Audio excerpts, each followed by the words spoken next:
Hello folks, it's me, DeMontropolis, and I'm here to give you an in-depth review of Mega Man 4 on the Game Boy, released in 1993. This is once again helmed by Minakuchi right off the heels of Game Boy 3, and the transition between the two games' development was very smooth.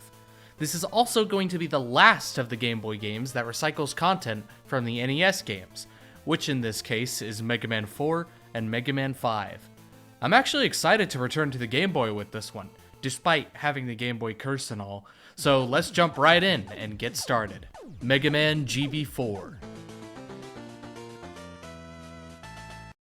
Right away, GB4 is giving us a much stronger presentation and attention to detail, even compared to GB3, and I said even that one was a step up from the first two. The title screen's logo stretches into view, and the stage select has a completely different makeover of cycling through this 3D-ish circle, along with a detailed view of a stage from the outside or a detailed close-up. And it's a stage select unique only to this game. Most importantly, there's a bigger emphasis on dialogue. Mega Man gets tabs from Dr. Light regularly, from the start to the end, and all the optional visits in between. In addition, there are a lot of cinematic cutscenes throughout the game. None of these were necessary, but they add a lot to the game's personality. Like, we otherwise wouldn't get to see Brightman belly flop into the city, or Wily's hair morph into the Buster. Not really, but you get what I mean. There's even this sequence of the Wily station emerging from this mushroom forest, and Mega Man attacking its turrets from afar, designed like it would actually be playable. If this was a Contra game, it would be playable. The musical soundtrack is very expansive with unique tracks everywhere. While the Robot Master songs are still very similar to the NES versions, there's a big variety of songs everywhere else. The title theme is among the best of its kind, and Dr. Light's lab has two songs, one for his first conversation and another for all subsequent visits. Almost every cutscene has a unique song to it as well, along with a good variety of boss themes across the game. Even the stage select theme changes in pitch when switching between the two screens. There are some problems with the presentation. For one, this new format for the password screen is pretty messy compared to before, which is probably necessary given it has to save more information, but interacting with it is not intuitive. I think it could have been done better. Also, when it comes to screen flashing, this game might be the worst case out of all the Mega Mans. Not only is it in the opening cutscene, but every time you get a weapon, you have to see all this black and white flicker together. Not good at all. Even worse is they brought back Wily's disgusting pixel-missing eyebrows from Mega Man 5 for literally one scene and one scene only. How did they not notice this? It's like these games are trying to haunt me. Okay, it's one scene, Dem. We have better things to discuss. Whew. Presentation is not the only thing that GB4 wants to improve on, but you'll be surprised to learn that this game adds a lot of new content to the Mega Man series as a whole. This begins with the earliest iteration of a shop hosted by Dr. Light, who informs the player at the beginning to collect as many power chips as possible. These are pretty common drops from enemies in the stages, but can also be found in the stages themselves, and I'd say the economy of the shop is pretty balanced all things considered, like you get just enough to buy the two most expensive items and cheaper stuff in between. The shop provides many goodies and tanks that also make their first appearance in this game. These include mini E-tanks, which make up 1/4 of a regular E-tank, W-tanks, which restore the energy of one weapon, and S-tanks, which are like the M-tanks from Mega Man 5 without the extra 1-up perk. While mini E-tanks can be found in the stages, W-tanks and S-tanks are not, giving the player a good reason to pursue the shop for them.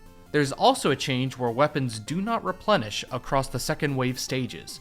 Although I don't think it logically makes sense because you're still visiting Dr. Light's lab in the same vein as the first wave stages, I think this is a plus here because it gives a bigger incentive to use the shop and put your P-chips towards the cheap W-tanks that can restore energy in case one drops too low.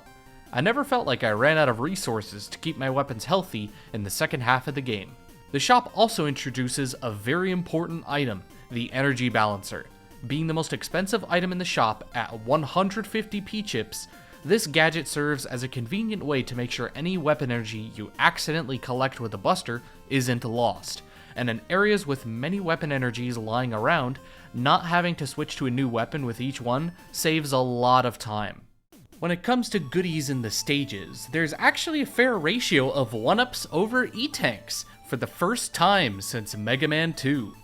Every stage has at least one 1-up, and it's such a relief knowing that even if you're dying and the game is beating you up, there's always an opportunity to bounce back, and a good number of 1-ups are placed very well. For example, the one in Stone Man stage being an optional puzzle that can end horribly if you mess up, or the one in Pharaoh Man stage that will haunt your dreams until you figure out the easy way to nab it. One thing that doesn't make sense to me is that there are more regular E-tanks to find than mini E-tanks. You can only hold 4 E-tanks in the game, so you'd think the opposite would be true. Nope. The number of E-tanks obtainable kinda obscures the existence of mini E-tanks, and you can max out quite early without ever needing to grab a mini E-tank.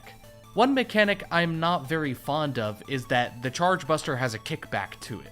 Yes, it's increased in size to be kinda like the one in Mega Man 5, but not as big. But the kickback lifts Mega Man off the ground just enough to eat jump inputs, and it pushes you back much greater in the air. If the idea was to make sure it wasn't OP against the Mega Man 5 stages, well, you already go into those stages with weapons like the Pharaoh Shot, which can also be charged and used to greater effect without any sort of kickback. Overall, this is way too big of a nerf to the Charge Buster and can lead to cheap frustration, especially if used in boss fights. There's even an upgrade to the Charge Buster that is locked behind multiple game overs. This is really dumb. After you game over 4 times in the same stage without leaving it and then continue, which means no going to the stage select at all, Dr. Light figures that the opposing forces are too powerful and upgrades the Charge Buster to have a slightly bigger hitbox and fly faster, along with a sound effect only heard with this exclusive upgrade. Outside of that, it does the same damage and does not fix the knockback. It's absolutely not worth the helping hand or purposefully dying so many times to obtain it. It's not even saved through the password either. One of the best things of GB4 are the stages. Before getting into the nitty-gritty, it's important to note that the main 8 stages are longer on average than your typical stage, but more balanced in difficulty. It's a good compromise because GB3's levels were also long but substantially harder and demanding a lot of tight maneuvers like precise jumps. GB4 downplays the number of them, giving the stages ample time to use their enemies and gimmicks in a smoother way. Speaking of which, returning gimmicks in the Mega Man 4 stages get a lot more focus throughout the stage's length. Both Rain and Quicksand were only in one outside room beforehand in their stages, but here there are multiple sections with these gimmicks in different setups. The Rainbow and Ring platforms are used interchangeably all throughout in Ringman stage. Same goes to the on and off lights provided by the enemy duo in Brightman stage, and even P-chips are used as helpful indicators of solid ground. The Mega Man 5 stages, however, are almost completely overhauled in design. Not that the original ones are bad, but there's so much changed across that it's worth the admiration. Charge Man stage has a lot more going in and out of the train. Crystal Man stage has 2 completely separate paths that branch off and come back together, and most prominently, Stone Man stage has bigger side paths and takes in Kabatonq as a new mid-boss. This hippo was previously in Ringman stage, so moving the mid-boss not only fixes the problem Ringman had before, but also allows Pharaoh Shot to be used against them, without compromising its use as a boss weakness. The gimmicks that return from Mega Man 5 are given new twists. Crystal Man's Crystal Droppers are given a consistent interval, but they are mixed in with other obstacles to make sure it's not too easy. Napalm Man stage brings back the rolling drills, but here the stage puts a bigger emphasis on using them as platforms, as a ride, or even to catch you from a dangerous fall. One issue I've noticed is that certain room layouts are very obviously repeated across stages, just with different objects. It does get very apparent because nearly every stage does this, and it's a shame they do this to cut corners. In the later stages, tight platforming jumps are repeated quite often, 3 times in Charge Man's case, with this setup having 3 spikes in a row, and it breaks the flow a bit because if your left foot is not a pixel closer to the ledge, that can make the difference between continuing onward or just dying abruptly. Regardless, the stages arguably shine brightest with the new gimmicks as they are quite memorable. Brightman Stage has a lever that permanently turns off the lights, which is the only way to summon these glowing platforms, and since they move only if you stand on them, it makes traversal tricky but fun. There's these stone platforms that get plenty of use across the game, and most instances of them are put in different enough setups to keep it fresh. Napalm Man Stage has this collapsing bridge for a final set piece, and Crystal Man Stage has these pillars that terraform to crush you, or give way to a new platform ahead. Yeah, it will kill you the first time, but they don't demand much other than to just keep moving. This one's a subtle detail, but I like how there are many areas where sliding over one-tile gaps is put to use quite commonly in stages like Toad Man, Crystal Man, and Napalm Man. In other games, this only comes into play on very rare occasion, but now the skill is being applied as a normality to make traversal easier across the levels, and I respect that. Returning from Mega Man 5 are the letters, and although there are still 8 of them, the first 4 to collect will once again reward Beat. I'll talk about them later, but what I like about the Beat letters is that they have some deceptive challenges to them that make them more interesting. The only exception is Toadman's letter, but the Brightman and Pharaohman letters are both high up enough to require a precise jump, but are also above treacherous platforms dangling over pits. It's intimidating enough to scare you at first, but they aren't so bad once you know what you're doing. However, the second 4 letters, the Wily letters, lead to a major problem with the game. See, collecting the Wily letters is actually mandatory to beat the game, as they unlock the next Wily level. This is the kind of trickery Mega Man 1 would pull off. You'd think they are optional like with the Beat letters, but no. These letters aren't even challenging to get, with Napalm Man's letter being a probable exception, but Charge Man's letter is literally a jump away. And while Stone Man's letter is inside a little area that's unprotected and easy to get inside, it's at the very end of the stage, so if you ignore it, you'll inevitably have to go through the entire stage again just to retrieve it. Although most stages are great with how they use enemies and gimmicks, there are certain ones that barely get time to shine and end up being underused. Both the Guts Hover and Move Hover are sentient platforms that interact with weight and knockback respectively, but they only appear twice in their respective stages and never again. Toadman Stage in this game is one of the very few stages in Mega Man history where every enemy and gimmick is exclusive to that stage and does not appear anywhere else in the game. And although I appreciate that a lot, it does slip up with its use of regular water, only appearing in one room. Its only purpose is for the Mega Man 4 fish, Gyotats, to be able to attack.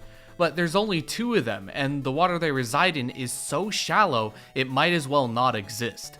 Don't get me wrong, the stage is still enjoyable, but it shouldn't have 6 whole screens of emptiness in the beginning and then just forget some of its unique assets. Lastly, the Wily Station has these magnetic pods, of which there are only 2 of them. They can be shot to disable them for a bit, but they are not combined with anything else and only serve to annoy the players slightly as they grab all the pickups here. Crystal Man Stage is probably one of the weakest stages in the game, and one primary reason is the amount of slowdown created by the abundance of Crystal Joes. They take such a long time to power up their crystal, even longer if you're trying to charge up your Buster or have Beat next to you, and they cannot be hurt while doing so. So you can see why having so many across an already long stage with 2 branching paths can kill the pacing. This next issue is not directly tied to Crystal Man Stage, but you can actually come across Eddie in this stage, his only appearance in the entire game.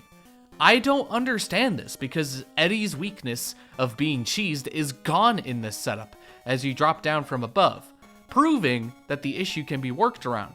But what's more baffling is that Eddie's cameo is tucked away in one of the 2 split paths, so if players take the other path, they won't be interacting with Eddie at all. However, by pooling in bosses from both Mega Man 4 and Mega Man 5, not only are they still another weak point of this game, but most of the Mega Man 4 bosses got even worse, and they are the first set of bosses. Toadman is even easier because he doesn't need to be shot to cancel his Rain Flush. Just pressing the shoot button scares him out of attacking every time. Brightman's flash stopper is now activated whenever he wants, yet still remains an unfair gimmick. And although Pharaohman's close-up cheese is gone, his jumps are way less predictable in height, distance, and direction, and most of the time he misses his little shots on purpose for some unnecessary frustration. The only exception is Ringman, whose attacks actually target you, and that's a nice change. The Mega Man 5 bosses, on the other hand, got even easier in this game. They still have their close-up cheese strategies, with Napalm Man and Crystal Man going down much quicker because their attacks have bigger telegraphs or don't last as long. Charge Man also has much slower telegraphs to his attacks, and jumping over him isn't as hard as it seems, but given the proper coal formation he sends out, he can leave you cornered for an undodgeable attack. Stone Man may seem harder with his shorter jumps, but he allows Mega Man enough room to just keep walking under him with every short jump he does, making for a boss fight where jumping isn't even necessary to avoid damage. Now we meet the last of the 3 Mega Man killers, Ball-Aid. Although he's my least favorite of this group, I have to give him credit where it's due. Thanks to GB4's bigger focus on presentation, Ball-Aid is given way more attention here than just the boss fight.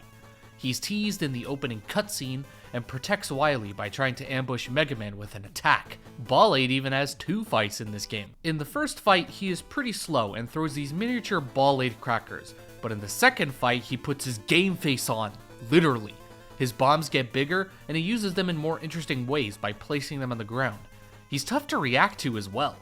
It's only after the second fight do you get his weapon, which automatically feels more satisfying thanks to his presence being built up across the game. However, Ball-Aid has one more appearance where he sacrifices himself, which is kinda dumb and not fulfilling, but I'll explain myself. After the final boss, Mega Man has to escape the battleship by breaking through these emergency doors, but when he realizes that the final one resists his charge shot, Ball-Aid steps in and we see that he's horribly beaten and circulating wildly. He says that after their battle, he realized he was wrong, which is just so sudden, pulling it out of nowhere, that it comes off as cheesy and poor taste, especially with Mega Man whining at Ball-Aid to not self-destruct like they were best friends growing up and never actually fought each other. It's also the only time Mega Man has dialogue in this game, so his whimpering just sours my impression of the ending as a whole. I will say though, GB4 upped the variety in all the other Fortress bosses to be something just like that of the NES games. The closest we got to variety was Giant Suzy in GB3, but here there's a lot of big machines that Mega Man has to fight. GB4 even has its own type of Suzy boss, the Hunter, who is not only fought twice, but has different patterns for each of the 2 battles, which I think is fair considering the amount of weaknesses Hunter has that can finish each fight within a short time frame. What bothers me a lot about GB4 though, is that certain bosses and enemies are not given a name or any artwork, which is so weird because up to this point, every enemy and boss in the previous games had a name and artwork to go with them. Now, the first exceptions to this rule include a giant version of the Met Cannons from Napalm Man stage, 2 bosses that guard the outdoor areas of both the Wily Station and Battleship, and even Ball-Aid is victim to this, as his alternate form with the shades has no artwork whatsoever. I can't even tell if he put on a face mask because all I have to go off of is the ambiguous detail in his sprite. Most of these Fortress bosses also have patterns that can be more tedious and time-consuming than fun. This boss with a satellite dish has cool attacks, but there is the possibility of using that rolling eye attack multiple times in a row, and there's no way to deal damage during this. This boss with the claw and the strange core in the center has a weird trait of using weapons from the Robot Masters, just like Mega Man, but the aiming is so terrible that dodging most attacks just amounts to baiting them up close and sliding away. The final boss's last phase is another capsule. Womp womp. With frustrating gimmicks like creating pits and staying out of sight for long amounts of time. But not just that, the screen abruptly scrolls right to keep up with the capsule when it moves, even after Wily is defeated. Meaning, if you're on the left side of these pits and you don't know what to expect, you're in huge risk of dying to something so horribly telegraphed. Outside of that last phase, the rest of the final boss is great. The Wily Robo Iron Golem is Wily's take on Gamma, mixed in with the Wily Machine of Dr. Wily's Revenge, and even gets a little cutscene beforehand of Mega Man arriving at the arena and skidding to a halt in shock. Although incomplete and having a pattern that's very similar to Gamma, both fists are operable and much quicker on punching than Gamma's punches, but it's easier to get on them just by jumping on reaction to the boss's movement. The weak spot on the chest doesn't have iframes too, and that creates a good rush in taking it out as quickly as possible before things get hectic with the debris falling everywhere and the orb attack desyncing with the punches. The second phase is pretty good as well, with the weak spot in the mouth only when he tries sucking you in. There's also this creative charge attack where the only way to avoid damage is to keep him away with rapid fire shots until he gives up. It's a cool gimmick that gets reused a couple times in future games bosses. Before I talk about the weapons themselves, I want to highlight this game's weapon tutorials, being the first ever Mega Man game to introduce them. It's very handy in explaining the gist of what a weapon or utility can do, which is at its best in distinguishing the weapons that can be aimed, like Feral Shot and Ball-Aid Cracker. There are some things that it doesn't reveal, like Flash Stopper actually freezing enemies and Ring Boomerang picking up items, but overall this is a very welcome addition. When it comes to the returning weapons, a few are just as strong as before, like Flash Stopper and Feral Shot, but some of the others got some really big glow-ups. Ring Boomerang loses its ability to pierce shields and always come back to you, but allowing it to pick up any item makes for a fantastic rework and something so quick and snappy that it makes item grabbing very fun. Power Stone is actually not trash, and might just be the best of the Mega Man 5 weapons, all things considered. This is thanks to the stones having a slower spiral, making it easier to hit enemies, protect against projectiles, and potentially combo multiple hits on a bigger enemy.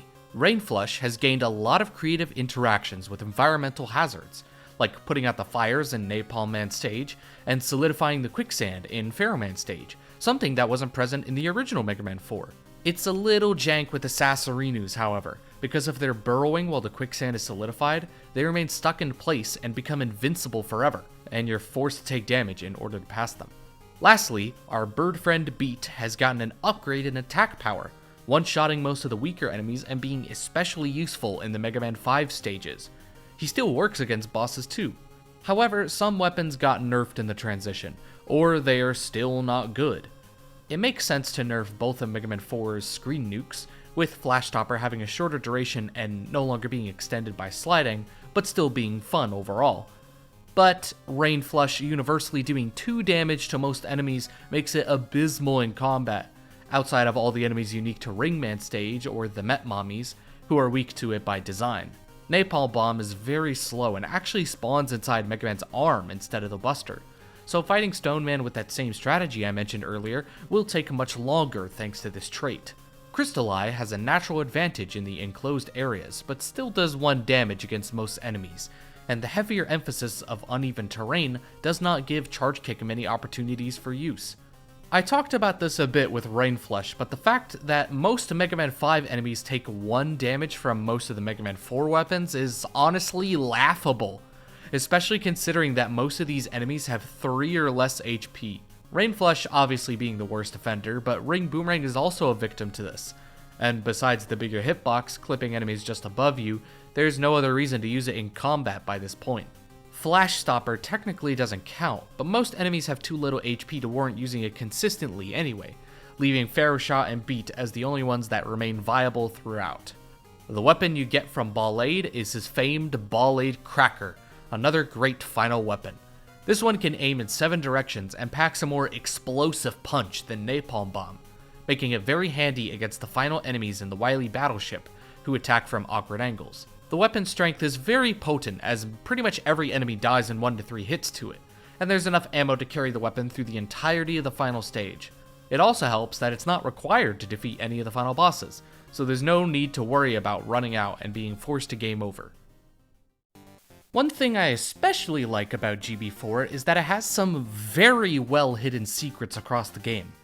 At first glance, the only E-Tanks in the first wave stages just amount to a regular and mini in Pharaoh Man stage and mini in Bright Man stage, but upon closer inspection, there's way more to obtain early on.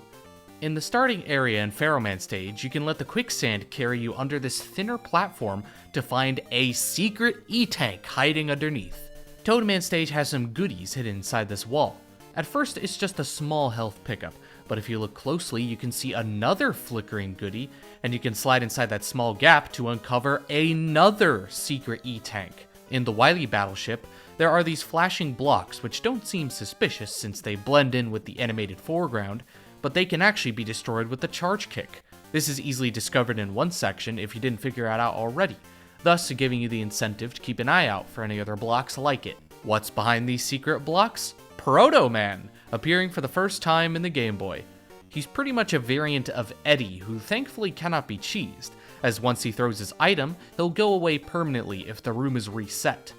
However, Proto Man offers something very valuable with his S-balls, the equivalent of an automatic S-tank.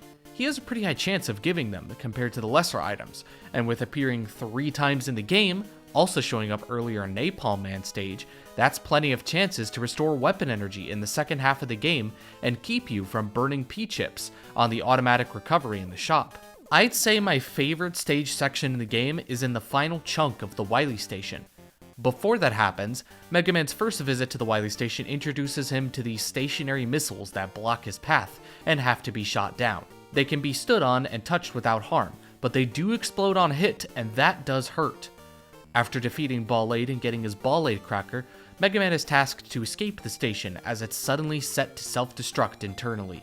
The stationary missiles not only come back here, but they are placed in dangerous spots over pits, so they must carefully be destroyed in order to preserve some of them as platforms. Not just that, but the level geometry requires aimable weapons like Pharaoh Shot and Ball-Aid Cracker. The former can go through walls, and the latter can destroy up to 4 missiles at once for a big boom. With putting the player in such a scary situation after obtaining this new item, it still manages to serve as a great introduction to its power.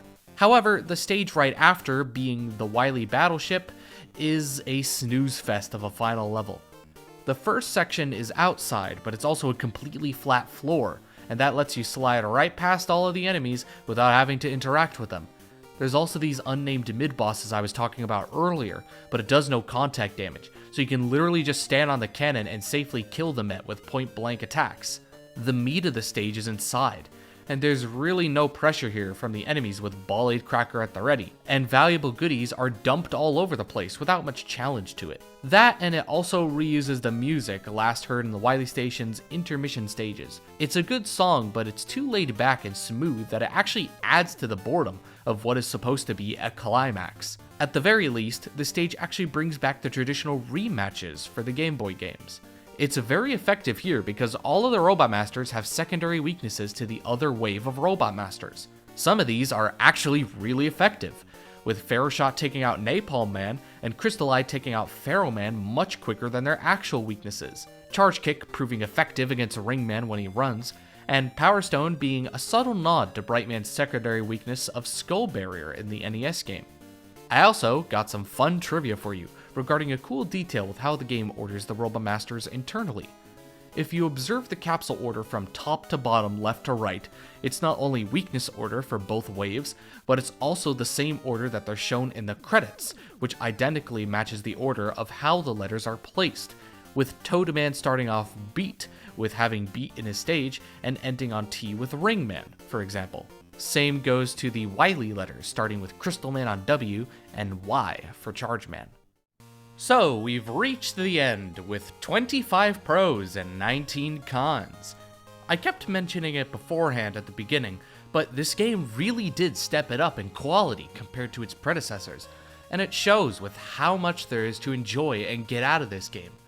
Still, most of this game's problems simply amount to questionable design choices, some innovations that don't work out as well as others, and the fact that in borrowing from Mega Man 4 and 5, there's bound to be problems with the boss fights. Regardless, there was a clear effort to make the levels different enough and improve upon the minuscule flaws, resulting in an experience that actually turns out better than both of the games it recycles from. So with that, I'm going to give Mega Man GB4 a rating of 7 out of 10. Good. Well, the curse is over, and that's the end of this review. If you like what you saw, consider giving a like and subscribe to my channel.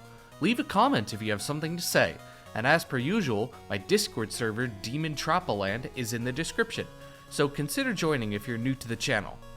I also have some news for the Mega Man 4 Hounds fans watching.